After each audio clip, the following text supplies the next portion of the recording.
ನಮಸ್ಕಾರ ಸ್ನೇಹಿತರೆ, ಇವತ್ತಿನ ವಿಡಿಯೋ ಮೂಲಕ ನಾನು ನಿಮಗೆ ಈಸಿಯಾಗಿ ಮಾಡಿಕೊಳ್ಳುವಂತಹ ಒಂದು ಸ್ವೀಟ್ ರೆಸಿಪಿನ ತೋರಿಸ್ತಾ ಇದ್ದೀನಿ.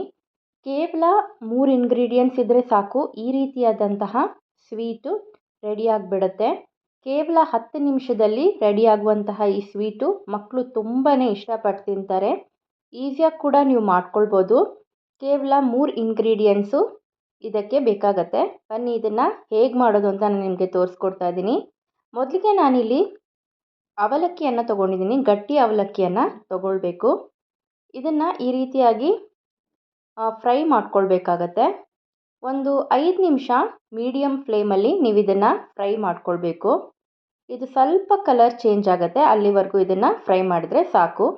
ಈಗ ಇದನ್ನು ತೆಗೆದು ಸೈಡಲ್ಲಿ ಇಟ್ಕೋತಾ ಇದ್ದೀನಿ. ಮತ್ತು ಅದೇ ಪ್ಯಾನ್ಗೆ ನಾನಿಲ್ಲಿ ಕಡಲೆಬೀಜ ಕೂಡ ಸೇರಿಸ್ಕೊಳ್ತಾ ಇದ್ದೀನಿ. ಅರ್ಧ ಕಪ್ ಆಗುವಷ್ಟು ಕಡಲೆಬೀಜನ ಈ ರೀತಿಯಾಗಿ ಚೆನ್ನಾಗಿ ಈ ಥರ ಹುರ್ಕೋಬೇಕಾಗತ್ತೆ. ಹುರಿದ್ಬಿಟ್ಟು ಇದನ್ನು ಸಿಪ್ಪೆ ತೆಗೆದಿಟ್ಕೋಬೇಕು. ನಂತರ ನಾನಿಲ್ಲಿ ಒಂದು ಮಿಕ್ಸಿ ಜಾರ್ಗೆ ಏನಿವಾಗ ಫ್ರೈ ಮಾಡಿ ಇಟ್ಕೊಂಡಿದ್ದೀನಲ್ವ ಇದನ್ನು ಇದಕ್ಕೆ ಸೇರಿಸ್ಕೊಳ್ತಾ ಇದ್ದೀನಿ. ಮತ್ತು ನಾನಿಲ್ಲಿ ಕಾಯಿ ತುರಿ ಕೂಡ 1 ಕಪ್ ಆಗುವಷ್ಟು ತೊಗೊಂಡಿದ್ದೀನಿ. ಮತ್ತು ಅರ್ಧ ಕಪ್ ಆಗುವಷ್ಟು ಪೀನಟನ್ನು ಇಲ್ಲಿ ನಾನು ಸೇರಿಸ್ಕೊಳ್ತಾ ಇದ್ದೀನಿ, ಕಡಲೆಬೀಜನ. ಮತ್ತು ಏಲಕ್ಕಿ 1-2 ಸಿಪ್ಪೆ ತೆಗೆದ್ಬಿಟ್ಟು ಸೇರಿಸ್ಕೊತಾ ಇದ್ದೀನಿ. ಅದ್ರ ಜೊತೆಗೇ ಮಿಕ್ಸ್ ಆಗೋಗುತ್ತೆ. ಈಗ ಈ ರೀತಿಯಾಗಿ ಪೌಡ್ರ್ ಮಾಡ್ಕೊಳ್ಬೇಕು. ತಟ್ಟಂತಲೇ ಮಾಡ್ಕೊಳ್ಳೋವಂಥ ಸ್ವೀಟ್ ಆದರೂ ಕೂಡ ತುಂಬಾ ರುಚಿಯಾಗಿರುತ್ತೆ. ಬಾಯಿನಲ್ಲಿಟ್ಟರೆ ಕರಗೋಗುತ್ತೆ, ಅಷ್ಟು ತುಂಬ ಚೆನ್ನಾಗಿ ಬರುತ್ತೆ ಇದು. ಈಗ ನಾನಿಲ್ಲಿ ಬೆಲ್ಲದ ಪಾಕ ಮಾಡ್ಕೊತಾ ಇದ್ದೀನಿ. ಪಾಕ ಅಂದರೆ ಬೆಲ್ಲದ ಪೌಡ್ರನ್ನು 1 ಕಪ್ ಆಗುವಷ್ಟು ಹಾಕ್ಕೊಂಡಿದ್ದೀನಿ. ಮತ್ತು ಇದಕ್ಕೆ 3/4 ಕಪ್ ಆಗುವಷ್ಟು ನೀರನ್ನು ಸೇರಿಸ್ಕೊಳ್ತಾ ಇದ್ದೀನಿ. ಇದನ್ನು ಜಸ್ಟ್ ನೀವು ಇದು ಕರಗಿದ್ರೆ ಸಾಕಾಗುತ್ತೆ. ಇದು ಆಲ್ರೆಡಿ ಪೌಡರ್ ಆಗಿರೋದ್ರಿಂದ ಬೇಗನೆ ಕರಗುತ್ತೆ. ಇಲ್ಲ ಅಂದರೆ ನೀವು ಗಟ್ಟಿ ಬೆಲ್ಲ ಏನಾದರೂ ತೊಗೊಂಡ್ರೆ ಅದನ್ನು ಸೋಸ್ಕೋಬೇಕಾಗತ್ತೆ. ಈಗ ಇದು ಚೆನ್ನಾಗಿ ಕರಗಿರೋದ್ರಿಂದ ನಾನು ಪೌಡರ್ ಏನು ಮಾಡ್ಕೊಂಡಿದ್ದೀನಲ್ವ ಅವಲಕ್ಕಿ ಪೌಡರ್, ಅದನ್ನು ಇದಕ್ಕೆ ಸೇರಿಸ್ಕೊಳ್ತಾ ಇದ್ದೀನಿ. ನೋಡಿ, ಈ ಥರ ಮೀಡಿಯಮ್ ಫ್ಲೇಮಲ್ಲೇ ನೀವು ಇದಕ್ಕೆ ಸೇರಿಸ್ಕೋಬೇಕಾಗತ್ತೆ. ನೀವು ಗಟ್ಟಿ ಬೆಲ್ಲ ತೊಗೊಂಡಿದ್ರೆ ಅದನ್ನು ನೀವು ಕರಗಿಸ್ಕೊಂಬಿಟ್ಟು ಅದನ್ನು ಸ್ಟ್ರೇನ್ ಮಾಡ್ಕೊಳ್ಬೇಕು. ಇದು ಆರ್ಗ್ಯಾನಿಕ್ ಬೆಲ್ಲ, ಪೌಡರ್ ಬೆಲ್ಲ ಆಗಿರೋದ್ರಿಂದ ಬೇಗನೆ ಇದು ಕರಗಿಬಿಡುತ್ತೆ. ಮತ್ತು ನಾನು ಇದು ಮಿಕ್ಸಿನಲ್ಲಿ ಇರೋದ್ರೆಲ್ಲ ಸೇರಿಸ್ಕೊಂಡಿದ್ದೀನಿ ಇವಾಗ ಪೌಡರ್ನ. ಮೀಡಿಯಮ್ ಫ್ಲೇಮಲ್ಲಿ ನೀವು ಈ ರೀತಿಯಾಗಿ ಮಿಕ್ಸ್ ಮಾಡ್ಕೊಳ್ತಾ ಹೋಗಬೇಕು. ಬೇಗನೆ ಆಗೋಗುತ್ತೆ, ಇದು ತುಂಬ ಟೈಮ್ ಕೂಡ ಹಿಡಿಯಲ್ಲ.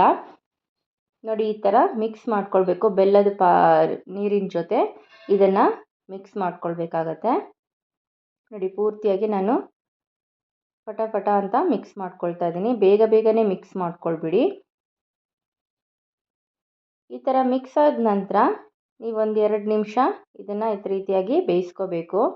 ನಂತರ ನಾನು ಇದಕ್ಕೆ 1 ಟೀ ಸ್ಪೂನ್ ಆಗೋಷ್ಟು ತುಪ್ಪನ ಆ್ಯಡ್ ಮಾಡ್ಕೊತಾ ಇದ್ದೀನಿ. ತುಪ್ಪ ಆ್ಯಡ್ ಮಾಡ್ಕೊಳ್ಳೋದ್ರಿಂದ ತುಂಬಾ ನೋಡೋದಕ್ಕೂ ಚೆನ್ನಾಗಿರುತ್ತೆ, ಚೆನ್ನಾಗಿ ಬರುತ್ತೆ ಕೂಡ. ಟೇಸ್ಟ್ ಕೂಡ ತುಂಬ ಚೆನ್ನಾಗಿರುತ್ತೆ. ಈಗ ಅದು ರೆಡಿಯಾಗಿದೆ.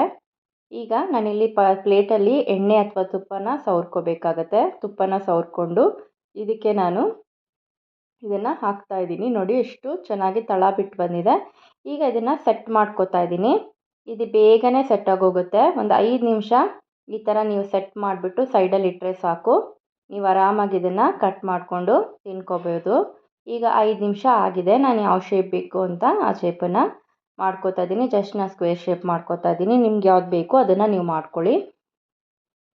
ನೋಡಿ, ಈ ರೀತಿಯಾಗಿ ಕಟ್ ಕೂಡ ಮಾಡೋಕ್ಕಾಗತ್ತೆ. ನೋಡಿ, 5 ನಿಮಿಷ ಆಗಿದ್ದು ಸೆಟ್ ಆಗಿಬಿಟ್ಟಿದೆ ನೀಟಾಗಿ. ನೋಡಿ, ತಳ ಕೂಡ ತುಂಬ ಚೆನ್ನಾಗಿ ಬಿಟ್ಟು ಬಂದಿದೆ. ತಿನ್ನೋದಕ್ಕೂ ಅಷ್ಟೇ ತುಂಬಾ ರುಚಿಯಾಗಿರುತ್ತೆ. ಈ ರೆಸಿಪಿ ನಿಮಗೆ ಇಷ್ಟ ಆಗಿದೆ ಅಂದ್ಕೊಂಡಿದ್ದೀನಿ. ಇಷ್ಟ ಆಗಿದರೆ ಲೈಕ್ ಮಾಡಿ, ಶೇರ್ ಮಾಡಿ.